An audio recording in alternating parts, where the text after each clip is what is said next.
एक पाकिस्तानी गैर कानूनी आने वाली, एक तो वैलिड आने वाला होता है, एक होता है गैर कानूनी आने वाला। जब वो हिंदुस्तान में आती है और एक एक लोकेशन, एक एक चीजें इतनी डिटेल में डीपली बारीकी से दिखा रही होती है ना। दोस्तों, सचिन लप्पू की जिंदगी को खतरा है, इतना खतरा है कि वो घर से बाहर अकेले नहीं जाते। सीमा का कई बार बयान सामने आया कि मैं सचिन को इसलिए बाहर नहीं भेजती कि लोग कुछ भी कर सकते हैं, काम अच्छे किए होते ना तो ये ख़तरा ना होता। दोस्तों, हिंदुस्तान की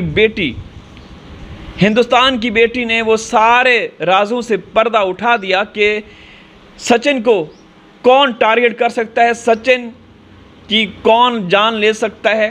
तो पहले आप लोग ये गुफ्तगू सुने, इसके बाद फिर चर्चा करेंगे, क्योंकि ये लोग वारदाती क्रिमिनल अपराधी हैं। अगर इनको सचिन को ख़तरा है, सीमा को ख़तरा है, तो सबसे बढ़ के ख़तरा अगर किसी को है ना तो वो 4 मासूम बच्चों को है, जो रबूपुरा में एक ऐसे घर में रह रहे हैं जहाँ पे लोगों का आना जाना लगा रहता है। और वो लोग भी जो सीमा के घर में, सचिन के घर में आते हैं, कोई उनका चरित्र ठीक नहीं होता। वो किस किस्म के लोग हैं आप लोगों को पता है। चलें ये ऑडियो सुनते हैं। तो अब मैं आप लोगों से ये पूछना चाहती हूँ कि ये जो औरत कहती है इसकी जान को, लप्पू की जान को खतरा है, तो मतलब सिर्फ हिंदुस्तान में खुद हिंदुस्तानी की जान को खतरा है। खतरा किससे है? किसी ने आज तक ये पूछा खतरा किससे है? उस पाकिस्तानी गुलाम हैदर से, जिसको आज तक इंडिया का वीजा मिला ही नहीं है और वो आ ही नहीं पाया है ना। तो जो बंदा पाकिस्तान बैठा है उसकी इतनी पावर है क्या कि वो इसको यहाँ इतनी दूर बैठ के यहाँ भी नुकसान पहुंचा देगा? अगर उसकी इतनी ही पावर होती बेचारे की, गरीब इंसान की, तो वो अपने 4 बच्चे हाथ से ना उठवा के मंगा लेता वापस, है ना। सोचने वाली बात है ना। तो फिर किससे है उस लप्पू झप्पू की जान को खतरा? कभी किसी ने ये सवाल किया कि वो हर मीडिया चैनलों पे भी वो कहती है मेरे लप्पू झप्पू की जान को खतरा है, जान को खतरा है। किससे है? हिंदुस्तान में उसकी जान को किससे खतरा है? रामू यार से, तेरे थार वाले यार से, तेरे बिहार वाले यार से, कौन से यार से तेरे खतरा है उसको? कौन से यार से है ना। चलो पहला ये सवाल कि आखिर लप्पू झप्पू की जान को खतरा किससे है? जो हिंदुस्तानी है उसकी जान को तो खतरा है। ये पाकिस्तानी जो गैर कानूनी आई है, तारों यारों के नीचे से आई है, इसकी जान को खतरा नहीं है? जो ये रबूपुरा की सड़कों पर गलियों में यूं ही खुलेआम घूम रही है। वो 4 मासूम बच्चे जो गुलाम हैदर के 4 छोटे मासूम बच्चे हैं, उनकी जान को कोई खतरा नहीं है जब वो रबूपुरा की गलियों में सड़कों पर घूमते हैं? कोई खतरा नहीं है उन बच्चों की जान को। जिस तरीके से वो कैमरे की एक एक लोकेशन दिखा रही है, बता रही है कि यहाँ कैमरा है, वहां कैमरा है, जिन लोगों से उसकी जान को खतरा है ना, उसे तो उसने पूरी लोकेशन दिखा दी है कि भाई तू इस रास्ते से आएगा तो यहाँ से कैमरा है, उस रास्ते से आएगा तो वहां से कैमरा है, छत से आना चाहेगा तो छत से कैमरा है। सारी लोकेशन जो दिखा रही है, कौन सी मेरी गली है, गली के बाहर कौन सी दुकान है, कौन सा रास्ता है, कहाँ ये घर कम कोठा है, सब कुछ वो डिटेल से दिखा रही है ना। तो फिर जिससे जान को खतरा होगा वो इस चीज का फायदा नहीं उठाएगा, है ना। सोचो इस बात का सवाल, इस सवाल का जवाब ना उससे पकौड़ी से मांगो, जो पकौड़ी यहाँ बैठकर सियासतें चल रही है। मतलब अपने देश की बेटी पाकिस्तान जाती है as a tourist, as a घूमने, है ना, तो वो आतंकवादी है, वो पाकिस्तानी मुखबर है, वो पाकिस्तानी एजेंट है ना। और जब एक पाकिस्तानी गैर कानूनी आने वाली, एक तो वैलिड आने वाला होता है, एक होता है गैर कानूनी आने वाला, जब वो हिंदुस्तान में आती है और एक एक लोकेशन, एक एक चीजें इतनी डिटेल में डीपली बारीकी से दिखा रही होती है ना, कि मैं 2 साल से यहाँ बैठी हूँ और देखो किसी की हिम्मत नहीं है जो मेरा बाल भी बाका करके दिखाए, जबकि मैं गैर कानूनी आके बैठी हूँ। जो पासपोर्ट वीजा वाली थी वो सब डिपोर्ट हो गई, जो वैलिड तरीके से शादी होकर आई थी वो सब डिपोर्ट हो गई, मगर मैं गैर कानूनी आने वाली, मैं अभी तक यहाँ सेफली बैठी हुई हूँ, है ना। वो यहाँ के सिस्टम, यहाँ के प्रशासन सबके मुंह पे तमाचा दे रही है रख के कि देखो मैं कुछ नहीं कर पाया कोई मेरा, है ना। तो किसी को ये बात समझ ही में नहीं आता, उसको कोई नहीं कहने को तैयार कि वो पाकिस्तानी एजेंट हो सकती है, पाकिस्तानी मुखबर हो सकती है। अपने देश की बेटी अगर यूट्यूबर पाकिस्तान जाती है, वहां की चीजें, वहां की शॉप, वहां के खाने, वहां के मंदिर गुरुद्वारे दिखाती है, तो वो पाकिस्तानी एजेंट हो गई, है ना, क्योंकि वो वहां के रसूखदार लोगों में उसकी वीडियोस थी, उसके पिक्चर्स थे, ये सब कुछ था ना। और एक जो गैर कानूनी महिला हिंदुस्तान में आई है पाकिस्तान से, और वो जब कहती है कि मुझे मोदी जी ने रोका है, मुझे योगी जी ने रोका है, मैं नहीं कह रही हूँ कि मोदी जी ने या योगी जी ने उसको रोका है, मगर वो खुले आम कहती है, उसका यार रामू खुले आम कहता है, उसके सपोर्टर आवारा खुलेआम कहते हैं कि हमारी पकौड़ी को तो सरकार ने रोका, इसीलिए हमने भी उसको दौरान जेठानी बना लिया, है ना। मैंने करनी नहीं है उस पर बात, क्योंकि सुनीता सिस्टर मैं आपका बहुत मान सम्मान करती हूँ। आपने कहा कि रूबी इस बात को अब यहीं छोड़ दो, जिसको अपनी जिंदगी में जो करना है करे।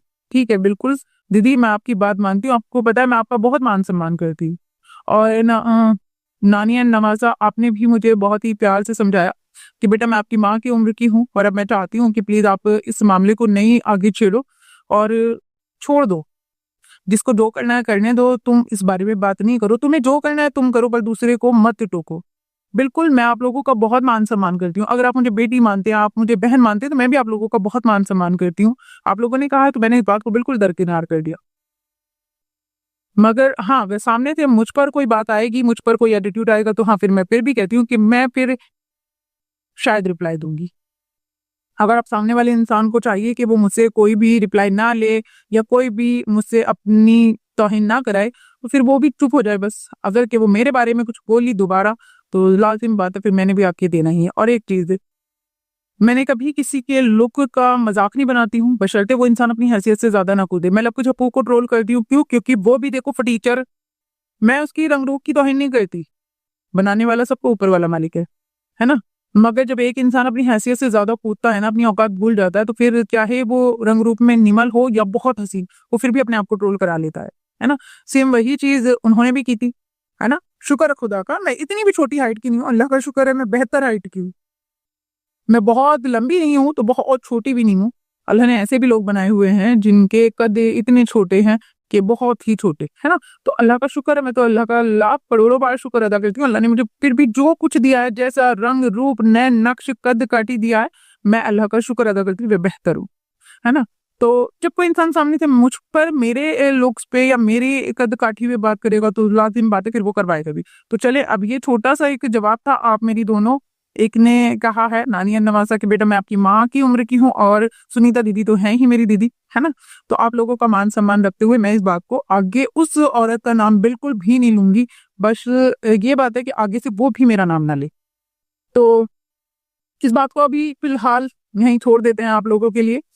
तो मैं अब ये कहना चाहती हूँ कि जिस औरत की जान को खतरा है, उसके यार लप्पू की जान को खतरा है, जब वो इतनी डीपली सारी डिटेल्स दे रही है, तब उसकी जान को खतरा नहीं रह जाता। फिर सबसे बड़ा एक सवाल है, उसने छत पर कैमरा दिखाया, है ना, कि छत पर भी कैमरा है। उसने अपने दरवाजे पर भी कैमरा दिखाया। उसने पड़ोस क्या गली का कोना था, वहां भी कैमरा दिखाया, है ना। तो क्या बड़ा सवाल नहीं उठता?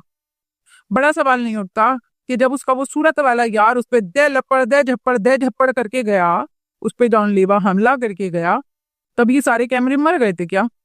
जहां ये कैमरे में देखने के बाद मीडिया वालों के लिए गेट नहीं खोल रहे थे, तो उस यार के लिए गेट कैसे खोला था इसमें से दिन? इसे पता था ना, बहुत अच्छी तरह से पता था कि वो इसका यार है, और उस यार को इस पे हमला करने के लिए इसके यार रामू ने भेजा है।